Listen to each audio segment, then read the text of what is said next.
تسألوا رسولكم كما سئل موسى من قبل ومن يتبدل الكفر بالإيمان فقد ضل سواء السبيل.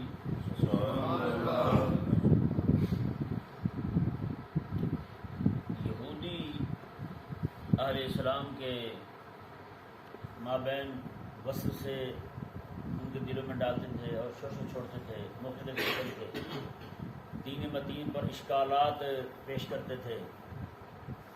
جیسے کل آپ کے سامنے بیان ہوا، اللہ تبارک و تعالی نے ان کے شبہات کو بیان کیا، اور ان کے شبہات جو نئے نئے مسلمان ہوتے تھے وہ سن کر کے وہ آقا علیہ السلام سے آ کر سوالات شروع کر دیتے تھے، یہ کیوں ہے تو وہ کیوں ہے، ایسا کیوں ہے تو ویسا کیوں ہے. تو بعض اوقات یہودی بھی آ کے آقا علیہ السلام سے سوالات کرتے اور فضول سوال کرتے. اللہ تبارک و تعالیٰ نے اس آیت مبارکہ کے اندر سختی کے ساتھ منع فرمایا اور اس کا جو نقصان ہے اسے بیان فرمایا. اللہ تبارک و تعالیٰ نے ارشاد فرمایا کہ ہم تريدون ان تسألوا رسولكم كما سئل موسى من قبل، فرمایا کہ کیا تم اپنے رسول سے اسی طرح سوال کرنا چاہتے ہو جیسے موسیٰ علیہ السلام سے سوال کیے گئے. جی جیسے پیچھے بیان ہو چکا ایک گائے کے بارے میں، ایک بندہ قتل ہوا تو کہا کہ گائے ذبح کر دو. انہوں نے کہا یہ گائے کون سی ہو، کس طرح کا رنگ ہو، جی کہاں رہتی ہو، کیا ہو، بیان کرتے ہیں، سوالات کی بھرمار کر دی انہوں نے. تو ایسے کثرت سے سوال کرنے سے منع فرمایا گیا. فرمایا کہ جس طرح موسیٰ علیہ السلام کے ساتھ کیا تھا، اب یہاں پہ یا تو خطاب یہودیوں کو ہے یا پھر آپ رسول اللہ علیہ السلام کے صحابہ کو جو نئے نئے مسلمان ہوئے تھے. یہودیوں کو ہے تو مطلب یہ ہے کہ میں جس طرح تم نے اپنے نبی موسیٰ علیہ السلام کے ساتھ کیا تھا وہی حال تم ان کے ساتھ کرنا چاہتے ہو. ان کو سوال کر کر کے تم نے پریشان کیا تھا، انہیں بھی پریشان کرنا چاہتے ہو.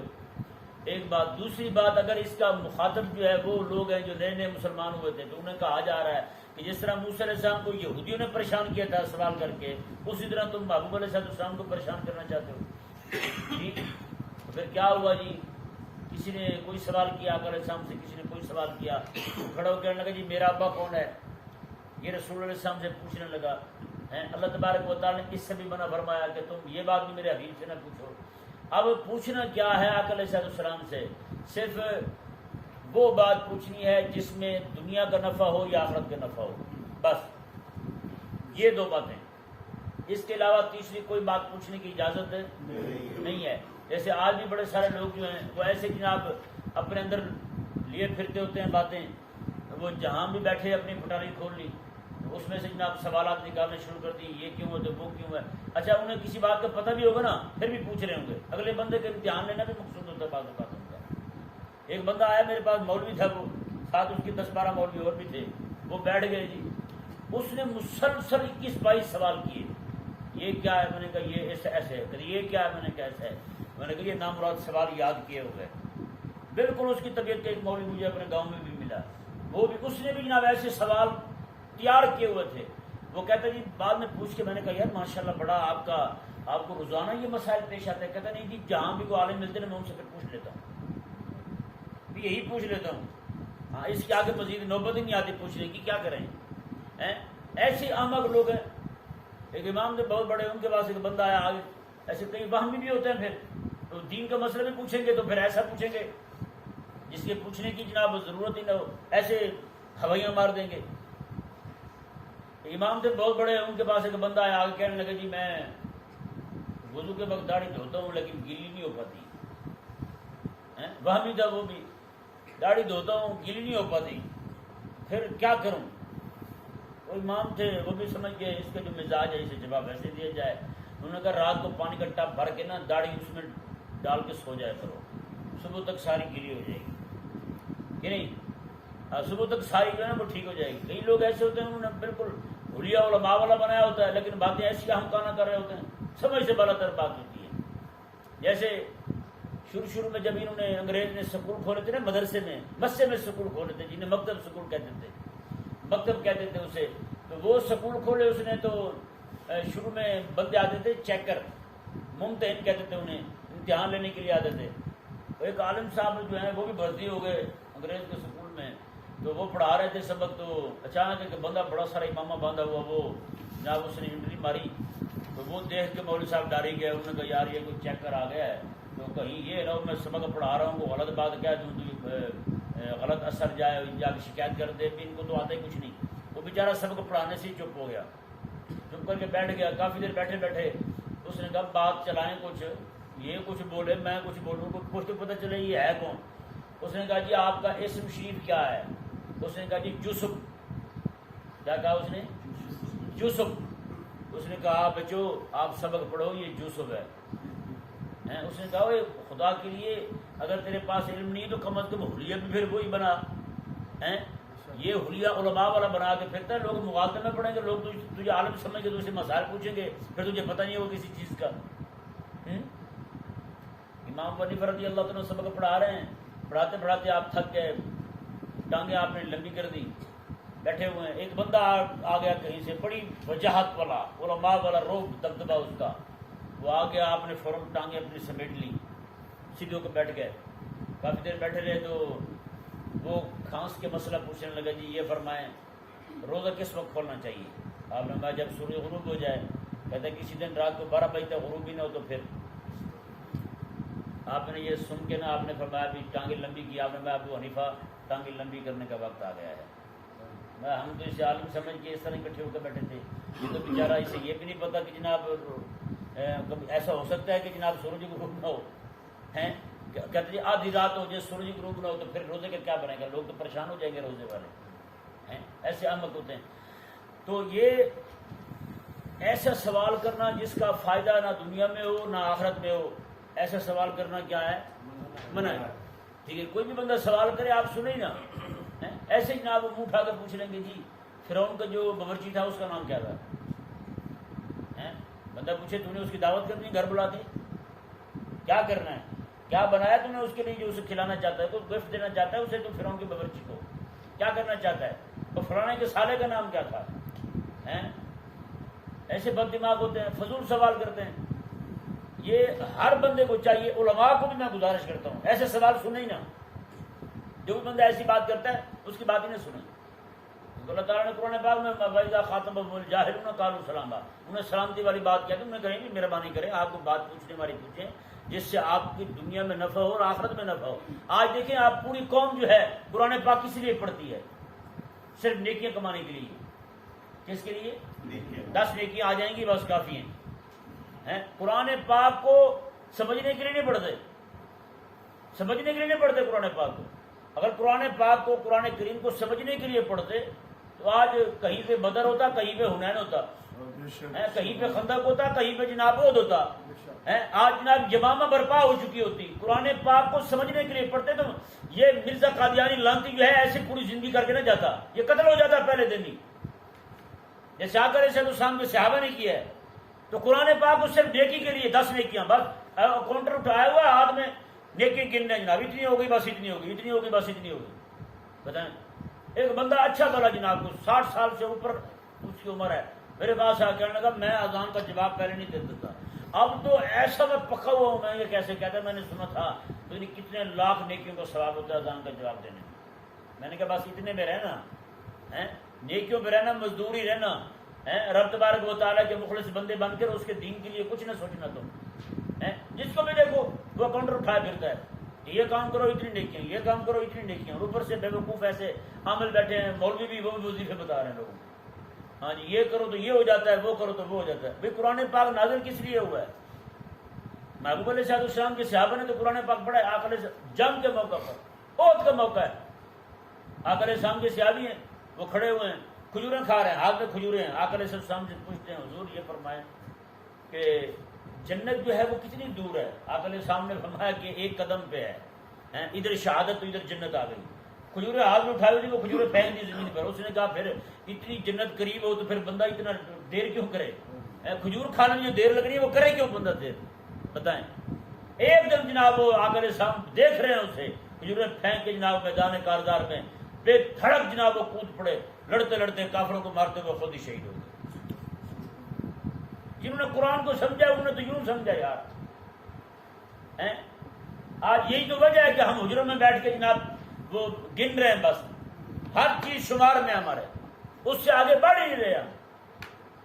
اللہ تبارک و تعالیٰ نے ارشاد فرمایا جی دیکھیں ہم اب اس کی قباحت دیکھیں، فضول سوال کرنے کی اور دین اسلام کو مشکوک کرنے کی، دین اسلام میں شبہات ڈالنے کی مثال اللہ تبارک و تعالیٰ نے جو وعید شدید بیان کی ہے، اس کا جو نقصان بیان کیا ہے، اس کی جو قباحت بیان کی ہے، یہ دیکھیں جی اللہ تعالیٰ نے ارشاد فرمایا وَمَن يَتَبَدَّلِ الْكُفْرَ بِالْإِيمَانِ، فرمایا کہ جس نے ایمان کے بدلے میں کفر لے لیا، ایمان بدل لیا کفر سے، کفر بدل لیا ایمان سے، وہ بندہ فقط ضل سواء السبیل، وہ دور کی گمراہی میں جا پڑا ہے۔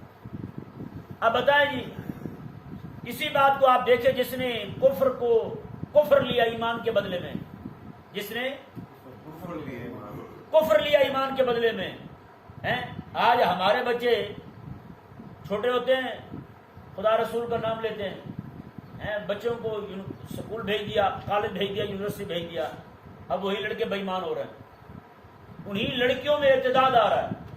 تو بتائیں جہاں پر ایسی حالت ہو کہ بچہ جائے اور کافر ہی ہو جائے، یہ الگ بات ہے کہ ہمیں محسوس نہیں ہوتا، یہ الگ ان کے محسوس کرنے کی بھی علامتیں ہیں۔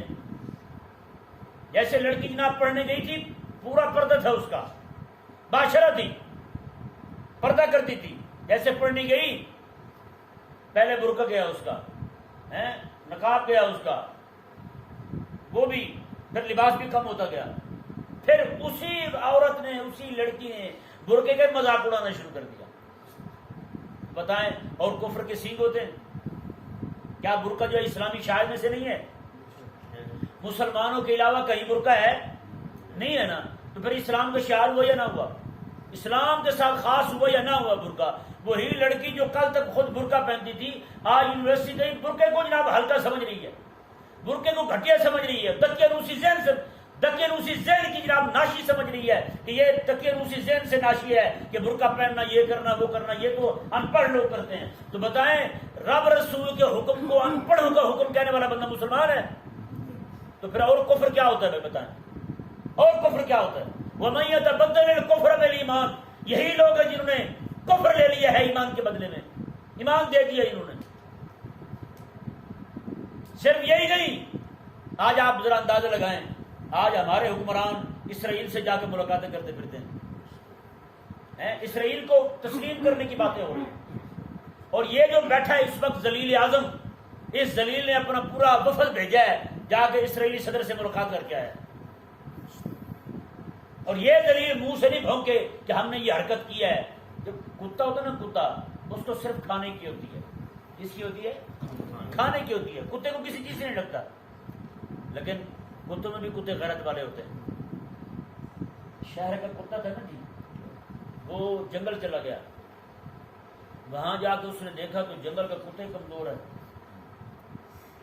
یہ شہر والا کتا موٹا تازہ پلا ہوا۔ اس نے کہا تو کھاتا کیا ہے؟ اس نے کہا پراٹھے ہیں، دودھ پیتا ہوں، ایسی ایسی اس نے غذائیں بتائیں جو جناب بڑی، اس کی ریسیپی بھی بڑی کمال تھی۔ کتا کو وہ جو جنگل والا کتا تھا اس کے تو منہ سے رال ٹپکنے لگا۔ اس نے کہا یار کبھی ہماری بھی دعوت شاوت کر ہے، کبھی بلا ہمیں بھی لنچ پہ، ڈنر پہ، کسی چیز پہ بلا لے۔ اس نے کہا چل ٹھیک ہے۔ اچھا یہ جب آیا نا شہر میں وہ جنگل والا کتا، اس کے ذہن میں آیا یار اس نے گلے میں پھٹا پہنا ہوا، یہ کس نے پہنا ہوا ہے؟ اس نے کہا یار یہ کیوں ہے تیرے گلے میں پھٹا؟ اس نے کہا میں جس گھر میں رہتا ہوں نا ان کی رکھوالی کرتا ہوں۔ کیا کرتا ہوں؟ ان کی رکھوالی کرتا ہوں، رات ساری جاگ کے دھیان کرتا ہوں ان کے گھر کا۔ وہ جب تک جو ہے نا مجھے اطمینان نہ ہو جائے کہ اب جناب سارے جاگ گئے ہیں تب تک میں سوتا نہیں ہوں۔ اس کتے نے کہا میں کمزور ہی ٹھیک ہوں۔ اس نے کہا اس غلامی سے تو بہتر ہے کہ میں آزادی کی زندگی گزاروں چاہے کمزوری کیوں نہ ہو۔ آج یہ جو کتے ہیں نا IMF کے غلام بنے ہوئے ہیں، یہ ذلیل صرف اور صرف نفس کے کتے بنے ہیں، جنہوں نے پوری قوم کو گریب رکھ دیا یہودیوں کے ہاں۔ آج مسلمانوں کا ایک ایک بچہ پاکستان کے اندر مقروض ہے ان ذلیل و ان کتوں کی وجہ سے۔ یہی بے غیرت لوگ ہیں اپنی جناب نفسانی خواہشات کی وجہ سے، اپنی جناب وہ زندگی کے اسٹائل جو ہیں ان کو پورا کرنے کے لیے، اپنی لگژری لائف بنانے کے لیے مسلمانوں کے ایک ایک بچے کو جناب مقروض کر دیے ذلیلوں۔ آج یہودیوں کو تسلیم کرنے کی جو بات ہو رہی ہے وہ بھی اس کے پیچھے بھی صرف یہی منطق ہے اور کچھ بھی نہیں ہے۔ جتنا بھی پیسہ ان سے ذلیل یہ لوگ لیں گے، ان سے پیسہ ماریں گے، یہی بڑے کتے کھا جائیں گے۔ بڑے کتے جو بیٹھے ہوئے ہیں پاکستان کے اندر، جو اپنے آپ کو اشرافیہ کہتے ہیں، یہی حرام خور کھاتے ہیں۔ ایک ایک بچے جو ہے وہ گروی رکھا ہوا ہے کافروں کے ہاں، یہودیوں کے ہاں، اور جن کی طرف دیکھنا حرام تھا ہمارے لیے، جن کی شکل و صورت کو دیکھنا حرام تھا ہمارے لیے، جن کی شکل و صورت کو اپنانا حرام تھا، ان کی تشبیہ اختیار کرنا ہمارے لیے، تشبہ اختیار کرنا منع تھا ہمارے لیے، آج جناب انہیں سے پیسے مانگ مانگ کے کتے کی طرح یہ بھیک مانگ مانگ کے کھا رہے ہیں۔ اور جس ذلیل کو کہا جائے میں اسلام کے غلبے کی بات کرو، وہ کہتے ہیں دیکھو جی جب تک ہماری اکنومی مضبوط نہیں ہوگی تو ہم تو کچھ کر ہی نہیں سکتے۔ میں نے کہا ذلیل انسان اکنومی کسے کہتے ہو آپ؟ حضرت سیدنا ابوبکر صدیق رضی اللہ تعالیٰ عنہ، آپ کے پاس کتنے پیسے تھے؟ کتنے پیسے تھے حضرت ابوبکر صدیق رضی اللہ تعالیٰ عنہ جب آپ کی وفات ہوئی؟ اور 5 درہم بھی نہیں تھے آپ کے گھر میں۔ حضرت عمر رضی اللہ تعالیٰ عنہ کی جب شہادت ہوئی کتنے پیسے تھے آپ کے گھر میں؟ حضرت مولا علی رضی اللہ تعالیٰ عنہ کتنے پیسے تھے آپ کے پاس؟ امام حسن خود فرماتے ہیں، آپ فرماتے ہیں کہ میرے ابا جی حضرت مولا علی رضی اللہ تعالیٰ عنہ جو ہیں، آپ گھوڑا لینے کے لیے پیسے جمع کر رہے تھے، وقت کا خلیفہ ہو یار، اتنے سارے آج جو چھوٹی چھوٹی جناب علاقوں کو، ضلعوں کو پکڑ کے ملک بنائے بیٹھے ہیں یہ لوگ چوڑے، اس وقت سارے کا سارا اسلام کی حکومت تھی ہر طرف۔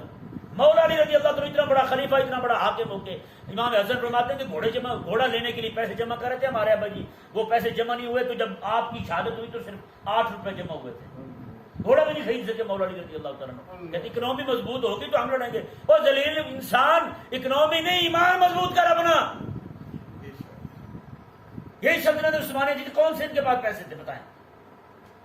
اس وقت بھی یہ یہودی امیر تھے لیکن مسلمانوں میں ایمان تھا، مسلمانوں میں ایمان تھا، وہی لڑاتا انہیں، وہی فتح یاب کرتا انہیں۔ اللہ تبارک و تعالیٰ نے قرآن پاک میں بارہا ارشاد فرمایا ہے کہ تمہارا اگر اللہ تبارک و تعالیٰ کی ذات پر ایمان ہو تو پھر فتح یاب تم ہی ہوگے۔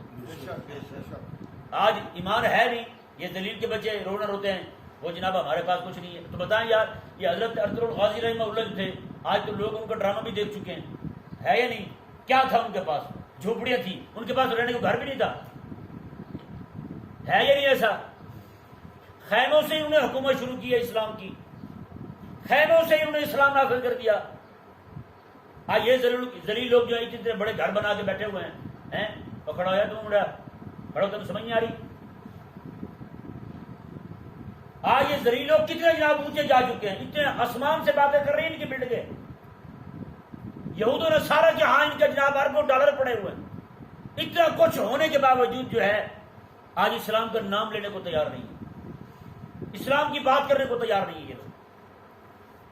اور جس کو بھی دیکھو فرش بھی بنا ہوا نام مراد آرام خور، وہ کہتے دیکھیں اب ہم مکی زندگی گزار رہے ہیں۔ کیا مکے میں ایسے ہی تھا کہ چپ کر کے بیٹھے رہتے تھے سارے؟ مسلمان شہید ہوتے رہے، کسی کو کہتا بھی کچھ نہیں تھا؟ کیا مکہ سے نکلنا بھی ہوا تھا یا نہیں ہوا تھا بتائیں؟ چلو ہجرت ہوئی ہے یا نہیں ہوئی، باقی باتیں چھوڑو، آپ کے وہ سمجھ آنے والی باتیں نہیں ہیں، ہجرت ہوئی ہے یا نہیں ہوئی مکہ سے بتائیں؟ تو پھر یہ اس طرف کیوں نہیں آتے مرتے؟ پھر تو دفعہ ہو جائے۔ آج یہودیوں کو آپ دیکھیں، اسرائیل کے اندر سارے یہودی جمع ہو رہے ہیں، جہاں کہیں سے بھی سارے یہودی وہاں جمع ہو رہے ہیں، دنیا بھر سے یہودیوں کو وہاں جمع کر دیا گیا ہے۔ اور اسی طرح کر کے ربوے کے اندر جہاں کہیں بھی قادیانی ملتے ہیں، انہیں کمزور ہیں، اٹھا کے انہیں وہاں جمع کریں ربوے کے اندر۔ یہ ایک وقت آئے گا دیکھنا آپ، یہ اسرائیل بنے گا، یہاں یہ منی اسرائیل بنے گا۔ آپ کو نہیں پتا ان کے منصوبے کیا ہیں۔ آج آپ دیکھ لیں پورے پاکستان کے اندر یہودی، یہ قادیانی جو ہیں وہ کیسے حاوی ہوئے پڑے ہیں۔ جہاں پہ ایک کتا مر جائے نا، ایک کتا مر جائے، کافر مر جائے تو کیسے ادھر مچا دیتے ہیں۔ ابھی پچھلے دنوں ایک نوجوان لڑکا، اس نے ختم نبوت کا نعرہ لگایا، مرزا نے وہی گولی مار دی ہے اس کو۔ بتائیں کہیں نام ہے اس کا؟ اور کیا ہوگا؟ پاکستان کا مطلب کیا؟ لا الہ الا اللہ نعرے مارتے رہیں گے ہم پھر؟ وہ کمینے لاکھوں میں نہیں ہے ابھی تک، تھوڑے سے لوگوں بے غرض، لیکن یہ ہمارے ملک کا جو خنزیر اشرافیہ ٹولہ ہے نا، یہ ان کا ایسے غلام بن چکا ہے مرزائیوں کا، یہودیوں کا اور نصرانیوں کا، کہ یہ جناب نعوذ باللہ من ذالک اسلام کو اور اہل اسلام کو دبانے کے لیے ہر ممکن کوشش کر رہے ہیں، صرف وہ راضی ہو جائیں، مرزائی راضی ہو جائیں۔ بتائیں بھائی، اس سے 2 سال پہلے بھی وہ فائرنگ کر چکے ہیں مسلمانوں پر، مسلمانوں کو مار چکے ہیں۔ یہ جب بھی مسلمان ہی کھڑا ہوا مسلمان پہ گولی چلی ہے، کافر پہ کیوں نہیں چلتی گولی؟ تو میں کیسے مان جاؤں یہ مسلمان ہے سارے؟ یہ کل میں نے مسئلہ تفسیر شریف میں جو لکھ رہا ہوں اس میں کل میں نے مسئلہ لکھا ہے۔ اللہ تبارک و تعالیٰ نے قرآن کریم میں ارشاد فرمایا، فرمایا کہ یا ایھا الذین آمنوا، فرمایا کہ لا ترکنوا الی الذین ظلموا، میں کہ مومنو تم ظالموں کی طرف اپنے دل کا میلان نہ رکھو، اپنے دل کو ظالموں کی طرف نہ جھکنے دینا۔ اس کی تفسیر میں امام بغدادی رحمہ اللہ ارشاد فرماتے ہیں، آپ فرماتے ہیں کہ ترکنوا الی الذین ظلموا، رکون الی الظلم، رکون الی الظلمہ، یہ ہے اس کی صورت، یہ ہے کہ کوئی بندہ جو ہے اندر کھاتے مشرکوں، کافروں، یہود و نصارہ کے ساتھ معاہدے کر لے، میں تمہارے ساتھ ہوں، لیکن اوپر سے ان کے خلاف نعرے لگاتا رہے۔ اب آپ صحیح سے بتائیں، میرے ملک کا وزیر اعظم تھا اس وقت نواز شریف، اس نے قادیانیوں کو بھائی کہا یا نہیں کہا؟ بولے نا بھائی، ان کے خفیہ معاہدے ہیں یا نہیں ہیں ان کے ساتھ؟ اس کے بعد عمران خان آیا ہے جی، اس کی جناب وہ عورتوں کے سیدھے جناب ملتے، ان کا حرامی بیٹھا ہے اس وقت لندن کے اندر، اس کے سامنے بیٹھ کے اس نے بکواس کی تھی عمران خان آپ کے ساتھ ہے، وہ ویڈیو آج بھی موجود ہے، آپ لوگوں نے دیکھی ہوگی، دیکھ لینا۔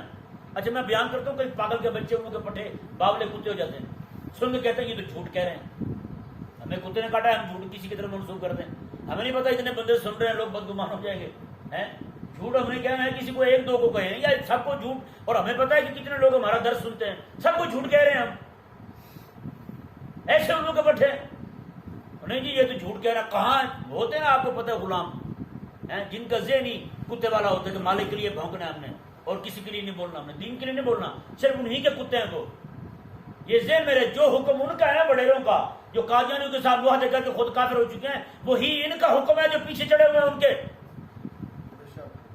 ان کو کافر ان کی پیروی نے کیا ہے، جنہوں نے پیروی کی تو وہ کافر ہوئے۔ تو امام کیا فرماتے ہیں، امام ماوردی بغدادی رحمہ اللہ ارشاد فرماتے ہیں، باتیں جو بندہ خفیہ طور پر ان کافروں کے ساتھ معاہدے کرے کہ میں تمہارے ساتھ ہوں، لیکن ظاہر میں ان کے خلاف تقریریں کرتا رہے، ان ذلیلوں نے کیے نا ایبسلیوٹلی ناٹ کا بچہ، یہ قادیانی بچہ ہے عمران خان، یہ پورا یہودی ہے، اس ذلیل نے بکواس کی، لوگوں کو کہا کہ میں امریکہ کے خلاف بات کر رہا ہوں، اور جب اس کی مجلس میں نعرہ لگا کہ امریکہ کا جو یار ہے غدار ہے، کہتا ہے یہ نہیں لگانا، یار تو ہم بھی ہیں، بعد میں جا کے وضاحتیں دیتے پھرتے ہیں ان کی NBC میں، نہیں وہ ہم نے ویسے دیا تھا بیان، آپ پریشان ہیں۔ مسلمانوں میں مصر کا ایک حاکم گزرا جمال عبد الناصر، یہ امریکہ کے خلاف بڑی تقریر کرتا تھا، اور اس کی تقریروں کی وجہ سے اس کا جنازہ اتنا بڑا ہوا کہ مصر کی تاریخ میں اتنا بڑا جنازہ نہیں ہوا، اس کا ریکارڈ توڑا ممتاز قادری نے آگے، اتنا بڑا جنازہ ہوا تھا اس کا، امریکہ کے خلاف بڑی تقریریں کرتا تھا، بعد میں بات کھلی وہ امریکہ کا یار تھا، امریکہ کے ساتھ اس نے معاہدے کیے، وہ تو سارے خفیہ ہیں، آج جو کہتے ہیں اسلامی ٹچ دے دیں، یعنی اسلام جو ہے صرف ہاتھ لگانے کے لیے ہے، جیسے گاؤں دیہاتوں میں نا، اب تو خیر وہ بھی محبت ہی ختم ہوگی مسجد کی، گاؤں دیہاتوں میں بچے ہوتے تھے یا عورتیں جاتی تھی نا مسجد کے دروازے کو ہاتھ لگا کے چوم کے جاتے تھے، اب تو خیر وہ بات ہی نہیں رہی ہے یا نہیں، ہاں وہ جو پہلے کی محبت تھی نا وہ نہیں نظر آتی اب گاؤں بھی جائیں تو وہاں بھی یہ نہیں دکھتا کہ لوگ جو ہیں مسجد کو چوم رہے ہوں، کہ نہیں سمجھ آیا مسئلہ؟ تو یہ لوگ امام ماوردی رحمہ اللہ ارشاد فرماتے ہیں کہ یہ لوگ جو ہیں جو ظاہراً کہیں کہ امریکہ مرد آباد، اسرائیل مرد آباد، لیکن اندر سے جناب مشن بھیجیں، اندر سے جناب وفد بھیجیں ان کو ملنے کے لیے، جناب آپ کی مہربانی، ہم بھی آپ کے کتے ہیں، ہمیں کچھ دے دیں۔ یہ آپ دیکھ لیں جس طرح کر کے سارے عرب اس وقت ان کے مرید ہو چکے ہیں، چاہے وہ جناب سلمان ہو یا پھر اس کا بیٹا ہو محمد بن سلمان ہو، ان کا وزیر خارجہ جناب سعودیہ کا دورہ کر چکا ہے، سعودیہ کا دورہ کر چکا ہے ان کا وزیر خارجہ اسرائیل کا، نعوذ باللہ من ذالک. اب نعوذ باللہ اللہ تعالیٰ معاف فرمائے ہمیں. مسجد اقصی شریف کو شہید کرنے کی باتیں ہو رہی ہیں, مسجد اقصی کو شہید کرنے کی باتیں ہو رہی ہیں, اور یہ دیکھ رہے ہیں انہوں نے کرنا ہے ذلیلوں نے. اور یہ پوری دنیا کے اندر ایک پاکستان تھا جو جناب پوری دنیا کے اندر ایک پاکستان تھا جس کے پاسپورٹ میں لکھا ہوا تھا یہ جو پاسپورٹ ہے سوائے اسرائیل کے پوری دنیا میں جا سکتا ہے. ہندوستان جا سکتا تھا, برما جا سکتا تھا, جی ہر ملک میں جا سکتا تھا, نہ اسرائیل نہیں جا سکتا. لیکن اب یہ بھی اس کا کلمہ پڑھ چکے ہیں, یہ بھی اسرائیل کا کلمہ پڑھ چکے ہیں حکمران ہمارے. یہ شیطان خان کی حکومت آئی تھی تو کیسے پارلیمنٹ میں کھڑے ہو گئے, کتیا بھونکی تھی. اس نے کہا تھا اسرائیل کو ماننے میں کیا گناہ ہے بتا. اب تو کوئی ملا لپاڑے بڑے بڑے پیٹ ہم خنزیروں کو بھی کتنا کھاؤ گے تم بھائی, ایسے اپنے پیٹ میں جہنم کی آگ بھر رہے ہو, کیا جواب دو گے تم رب تبارک و تعالیٰ کو. اب وہ بھی اسے تسلیم کرنے کی باتیں کر رہے ہیں, وہ بھی کہتے ہیں اسے تسلیم کرنے میں کیا بات ہے, ہماری دوزخ بھرنی چاہیے بس. یعنی آج آ کے خلاصہ یہی نکلتا ہے اسلام کو کوئی بھی نہیں رہا ہے. اسلام کا نہ کوئی گھر رہا ہے اور نہ اس کا کوئی دیس رہا ہے اور نہ اسلام کو بچانے والا رہا ہے. آج انڈیا کے اندر کتے تو کتیاں بھی بھونک رہی ہیں, کریمہ کا صلی اللہ علیہ وسلم کے نکاح پہ اعتراض کر رہی ہیں. جب ہمارے ملک کے اندر کتیاں اکٹھی ہو کے بھونکیں گی, رسول اللہ علیہ وسلم کے نکاح پر اعتراض کریں گی, تو وہاں تو وہ پھر کافر ہیں. افسوس ہے اس بات پر کہ وہاں پہ جتنے بھی گدی نشین ہیں, جتنے مولوی پیر ہیں, ان سب کے منہ کے ساتھ کتے بندھے ہوئے ہیں, نہیں بولتا کوئی بھی نہیں بولتا. ہاں ان کے سامنے کھڑے ہو کہہ دے جسے معمولات اہل سنت کہتے ہیں, ان کے بارے میں کوئی بات کرتے تو ایسے پڑیں گے جیسے بھوکے کتے پڑتے ہیں. آئے اس کے بارے میں بات کرتی, اسی سے تو ہماری روٹی چلتی ہے. آج رسول اللہ علیہ السلام کی نکاح پہ اعتراض ہو, مولوی چپ ہے. رسول اللہ علیہ السلام کی عزت اور ناموس پہ حملہ ہو, مولوی چپ ہے. آپ یہاں پہ کھڑے ہو کے کہہ دیں جناب بابا فرید الدین رحمہ اللہ کا جو دربار پہ جو بہشتی دروازہ بنایا ہوا ہے وہاں سے گزرنا جو کوئی بندہ جلدی نہیں بنتا. لیکن پھر مولوی کیسے آپ کی لات کو پڑتے ہیں. 1800 مولوی پیر اکٹھے ہو جائیں, انہیں پتہ ہے, مولویوں کو پتہ ہے اس سے ہمارے پیر کی روٹی وابستہ ہے, ہمارے پیر کی روٹی وابستہ ہے. اور پیر کو بھی پتہ میں تو مر جاؤں گا بھائی اگر مولوی کی بات میں لوگ آ گئے تو. اگلی آیت مبارکہ جو ہے نا, وقالت الیہود لیست النصارى, اس آیت مبارکہ میں رب تبارک و تعالیٰ نے یہی بتایا ہے کہ یہودی کہتے ہیں نصرانیوں کا دین ڈھکوسلے ہیں بس, اور نصرانی کہتے ہیں یہودیوں کو دین صرف ڈھکوسلے ہیں. یہ نہیں سمجھا مسئلہ. وہ انہیں کہتے ہیں, وہ انہیں کہتے ہیں, میں کہ وہ انہیں کہتے ہیں ڈھکوسلے ہیں. میں ذرا غور کرتا ہوں تو اس وقت ہمارا دین بھی ڈھکوسلی ہے. عوام کے پاس جو ہے, عوام جسے دین سمجھ چکی ہے, رسول اللہ علیہ السلام کا لایا ہوا دین نہیں, اس کے بارے میں بات نہیں کر رہا. عوام آج جسے دین سمجھ رہی ہے وہ صرف ڈھکوسلے ہی ہیں بس, اس کے علاوہ کچھ بھی نہیں ہے. کیا جی وہ دروازے سے گزر جائیں جنتی بن جائیں گے. اتنے گھنٹے لائن بنا کے بندہ کھڑا ہے, نماز ایک بھی نہیں پڑھ رہا, حرام خور, جنتی بنا ہوا ہے, جنتی بنا ہوا ہے. بتائیں ان پاگلوں کو کون سمجھائے؟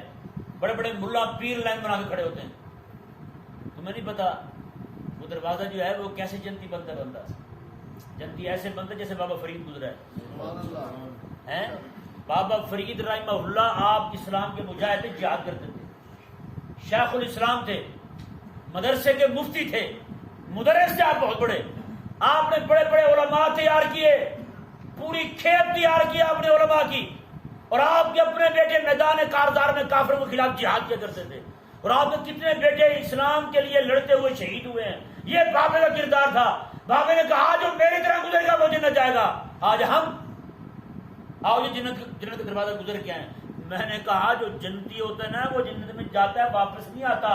تو جا کے گزرا ہے تو یقین کر لے کچھ اور ہی ہے تو, یہ نہیں تیرے عمل میں تبدیلی نہیں آئی, کوئی بدلاؤ نہیں آیا. تو بتا پھر تو کھڑا کہاں ہے؟ انہی چیزوں نے لوگوں سے عمل کا جو جذبہ تھا وہ بھی ختم کر دیا ہے. آج جس کو بھی ہاتھ لگا وہ جنتی ہے. کتنی بار میں 9 بار گزرا ہوں وہاں کھڑے ہو کر, میں 21 بار گزرا ہوں. میں نے تو کبھی قضا ہی نہیں کیا جی, میں تو ہر بار گزرتا ہوں یہاں سے. بندے کہتے ہیں واہ واہ یار کیا بات ہے, کیا بات ہے, یہ تو 21 بار گزرا ہے, اس نے زندگی میں قضا بھی نہیں کیا کبھی. تو ہم نے ڈھکوسلوں کو دین سمجھ رکھا ہے بھائی. 4 گھونسلے اکٹھے کیے، بزرگوں کی جو تعلیمات تھی انہیں چھوڑ دیا ہے. یعنی بابے کا مدرسہ بنانا بھی ہمیں سمجھ نہیں آیا. بابے کا مدرسہ بھی سمجھ نہیں آیا. بابے نے علماء تیار کیے وہ بھی سمجھ نہیں آیا.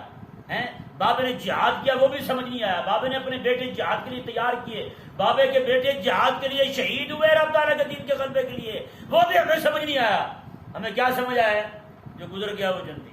بس میں نے کہا یار بتاؤ، آپ تو ویسے رش میں گزرتے ہیں اور آپ کی کمر پر پولیس ڈنڈے بھی پھیرتی ہے کہ نہیں، آپ جنتی بن گئے تو عمران خان بھی تو وہاں سے گزرا ہے، وہ تو بڑے پروٹوکول کے ساتھ گزرا ہے، وہ جنتی کیوں نہیں؟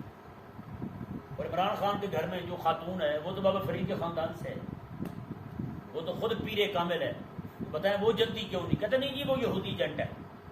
میں نے کہا وہ یہودی ایجنٹ ہو گیا جنت کا دروازہ گزر کے بھی، وہ تو جنتی کیسے ہو گیا پھر؟ تجھ میں اور اس میں فرق کیا چیز ہے؟ ماں پہ امتیاز، جو اسے یہودی کر گئی تجھے جنتی کر گئی. خدا کے لیے رسول اللہ علیہ السلام کے دین کی طرف آئیں، رسول اللہ علیہ السلام کے دین کی طرف آئیں جو آقا علیہ السلام نے دیا ہے نا. اتنا عرصہ جد و جہد کر کے 23 سال کے اندر آج وہ ہمارے پاس نہیں دکھتا کہیں بھی. آج ہم نے اپنی چند چیزوں کو دین بنا رکھا ہے جنہیں آج آپ کہہ رہے معمولات اہل سنت. بس ہمارے پورے دین کے اندر صرف 11ویں ہے اور گاگر ہے، چادر ہے، اگربتی ہے، موم بتی ہے، بگڑ بتی ہے، بس یہی چیزیں 4. بس اس کے علاوہ کچھ بھی نہیں ہے. بزرگ کی چادر ہو گئی اور یہ چیزیں، عرس ہو گیا پیر کا، یہ 4 چیزیں بس. وہ خانقاہیں جو پہلے اسلام کے لیے جہاد کے لیے فوجی تیار کیا کرتی تھی، آج وہاں سے صرف ملنگ نکل رہے ہیں، کیسی بگی نکل رہے ہیں. وہ وہاں منحوس وہ بیٹھے ہوئے جو نماز کے لیے تیار نہیں ہوتے. نماز کھڑو تو بیچارہ نہیں پڑھ سکتا، وہ جہاد کے لیے کہاں کھڑا ہوگا؟ اللہ تبارک و تعالی نے ارشاد فرمایا وَمَن يَتَبَدَّلِ الْكُفْرَ بِالْإِيمَانِ، جس بندے نے کفر تبدیل، ایمان بدل لیا، اپنا کفر لے لیا، فَقَدْ ضَلَّ سَوَاءَ السَّبِيلِ، وہ تو دور کی گمراہی میں جا پڑا ہے. آگے دیکھیں جی کافروں کی خواہش کیا ہے، یہودیوں کی، عیسائیوں کی، مشرکوں کی، اور آج میں مسلمان ہو کے کیا کر رہا ہوں. اللہ تعالیٰ نے ارشاد فرمایا وَدَّ كَثِيرٌ مِّنْ أَهْلِ الْكِتَابِ لَوْ يَرُدُّونَكُم مِّن بَعْدِ إِيمَانِكُمْ كُفَّارًا. فرمایا کہ تم ایسے سوالات نہ کیا کرو، ایسے کاموں میں نہ پڑو. کیوں کہ اہل کتاب یہودی عیسائی تو چاہتے یہی ہیں کہ تمہیں ایمان لانے کے بعد کافر کر دیں، تمہیں کافر کر دیں. بتائیں بھی یہ مشن اس وقت ان کا چلا تھا، آج تک باقی ہے یا نہیں؟ یہ سکول یہودی نے، عیسائی نے اس لیے بنایا، نصرانی نے، کہ ان لوگوں کا ایمان بدلا جائے. آج وہ کامیاب ہو چکے ہیں، آج وہ کامیاب ہو چکے ہیں. آپ ان کے جتنے بھی تیار کردہ فیکٹری کے پرزے ہیں، کسی کے اندر دین کی محبت نہیں پائیں گے آپ. ہاں اس بندے میں ہوگی جو بیچارہ علماء کے پاس بیٹھتا ہوگا بس، ورنہ باقی سارے تقریباً ایمان کی محبت سے، اسلام کی محبت سے خالی ہیں. کسی کے دل میں اسلام کے غلبے کی تڑپ آپ کو نظر نہیں آئی. آج ان کا مشن دیکھیں کیسے ہے، آج تک ان کا مشن چل رہا ہے جو اس وقت رب تبارک و تعالیٰ نے بتایا تھا. بتائیں بھائی حبیب کریم علیہ السلام نے کیسا غلبہ دیا اسلام کو، آج وہ بھی دکھائی دیتا ہے. پھر آج اس وقت جو اللہ تبارک و تعالیٰ نے ان کی سازش بیان کی تھی، ان کی سازش آج بھی زور شور پہ چل رہی ہے، زور شور سے چل رہی ہے، پورے عروج پر ہے، پورے چوبن پر ہے. لیکن میرا جو اسلام اتنا غلبے میں آیا تھا آج وہ کہاں ہے؟ کیا دنیا جہان کے کام صرف مجھے ہی ہیں؟ دنیا جہان کی مصروفیات صرف مجھے ہی لگی ہوئی ہیں بس، اور کچھ بھی نہیں ہے؟ رب تبارک و تعالیٰ نے ارشاد فرمایا کہ آخر وہ تمہیں کافر کرنا کیوں چاہتے ہیں؟ حسدا من عند انفسهم، میں ان کے سینے تمہارے لیے حسد سے بھرے ہوئے ہیں، تمہارے لیے بغض ہے ان کے سینوں کے اندر. وہ کمینے یہ چاہتے ہیں کہ یہ نور اگر ہمیں میسر نہیں آیا تو یہ نور کیوں لے جائیں، وہ رحمت اگر ہمیں نہیں ملی تو یہ اس رحمت سے باہر کیوں ہو جائیں. اللہ تبارک و تعالیٰ نے فرمایا من بعد ما تبین لهم الحق، میں یہودیوں کو بھی پتہ چل گیا یہ حق ہے، انہیں بھی پتہ چل گیا قرآن حق ہے، انہیں بھی پتہ چل گیا کہ امام الانبیاء علیہ السلام خاتم النبیین ہے، لیکن اس کے باوجود ان ذلیلوں نے یہ حرکت کی کہ اسلام کے خلاف سازش کی، تمہیں کافر کرنا چاہتے ہیں. اللہ تعالیٰ نے ارشاد فرمایا یہ شروع کی بات ہے، فاعفوا واصفحوا، فرمایا کہ تم انہیں معاف کر دو اور چھوڑ دو، انہیں معاف کر دو، درگزر کر دو. یہ جو ارتدادی تحریک چلا رہے ہیں نا، انہیں معاف کر دو، انہیں معاف کر دو. اس سے ثابت کیا ہوا کہ اس وقت معافی کا حکم تھا. آگے کیا ہے؟ آگے آگے حتی یاتی اللہ بامرہ، یہاں تک کہ اللہ پھر اپنا حکم لائے، اللہ پھر اپنا حکم لائے. مسلمانوں کو مرتد کرنے کی کوشش کرنے والا بندہ اب معاف کر دو، اب چھوڑ دو، میں خود کہہ رہا ہوں تمہیں، لیکن حتیٰ یاتی اللہ بامرہ، یہاں تک کہ اللہ پھر اپنا حکم لائے۔ اللہ پھر اپنا حکم لایا نہیں لایا؟ جہاں کہیں پہ بھی کسی نے مسلمانوں کو مرتد کرنے کی کوشش کی، اہل اسلام نے پھر انہیں سزا دی، اور ایسی سزا دی ہے کہ اس کی نسلوں نے یاد رکھا ہے۔ لیکن آج مسلمان ہی جب لوگوں کو مرتد کرنے کے لیے کوشش کر رہا ہو، مسلمان حکمران ہو کے مرتد کرنے کی کوشش کر رہا ہو، مسلمان ماسٹر ٹیچر پروفیسر لیکچرار جو ہے وہی لوگوں کو کافر کرنے کی کوشش کر رہا ہو، تو پھر بتائیں کس کے سامنے جا کر رہا؟ اللہ تبارک و تعالیٰ نے ارشاد فرمایا ان اللہ علی کل شیء قدیر، اللہ تبارک و تعالیٰ ہر چیز پر قادر ہے۔ اگر تم معاف کر دو گے تمہارے مدد کرے گا رب تبارک و تعالیٰ۔ پھر رب تبارک و تعالیٰ جب تمہیں جہاد کا حکم دے گا، ارتداد پھیلانے والوں کو قتل کرنے کا جب اللہ تبارک و تعالیٰ حکم دے گا، تو پھر تم قتل کرو گے تو اللہ تعالیٰ اس وقت تمہاری مدد کرنے پر بھی قادر ہے۔ اللہ تبارک و تعالیٰ سمجھنے کی توفیق